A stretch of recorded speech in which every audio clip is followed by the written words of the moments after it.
So what's the consequence with this debt?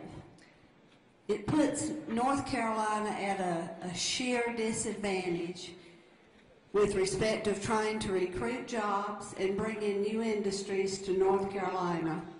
Please remember, the unemployed are not at fault. The unemployed had nothing to do with the decision of the General Assembly 6 times, sometimes with the Republican speaker, sometimes with the Democratic speaker, through the 1990s to lower the unemployment tax so that employers paid less into the unemployment insurance fund. Workers had nothing to do with that. Yet workers are taking a major hit in this bill.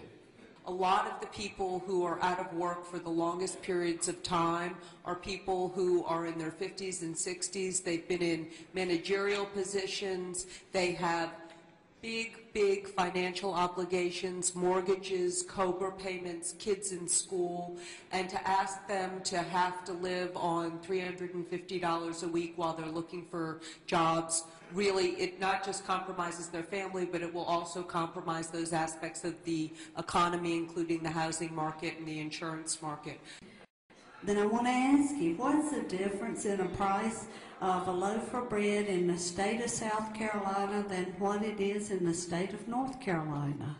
All the surrounding states have capped their maximum benefit much less than ours.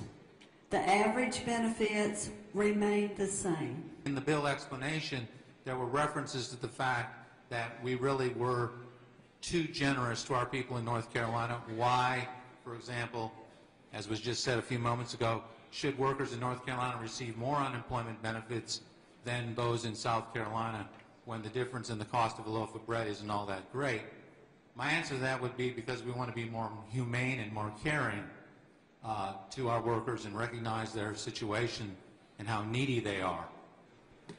You're going to cut off $25 million a week that flows into North Carolina, and it is 100% federal money. If you don't make this date change that I'm proposing, you're also going to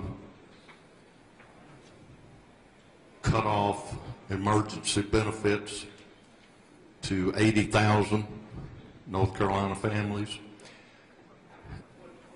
And folks, if you don't think that emergency benefits are going to people who are in emergency situations, let me tell you, I see them all too often. My county, for 1 month out of 3.5 years, came under 9% unemployment. We did that in November.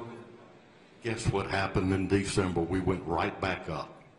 Somewhere we got to stop talking about worrying about the downside of everything. Take pride in achievement and accomplishment instead of stopping it, criticizing it, creating warfare, class warfare. We got to look at a way we can work together to create jobs. Nobody can stay on permanent unemployment. The reason they've been unemployed for 3.5 years is because the federal government has done absolutely nothing but criticize people who tried to succeed. You got 80,000 citizens, people that you have come here and sworn that you would protect and defend. These 80,000 people, you know, are our folks. So they are in need of these emergency funds. You pass this bill as it is right now, those funds are cut. They have nothing except what's left here.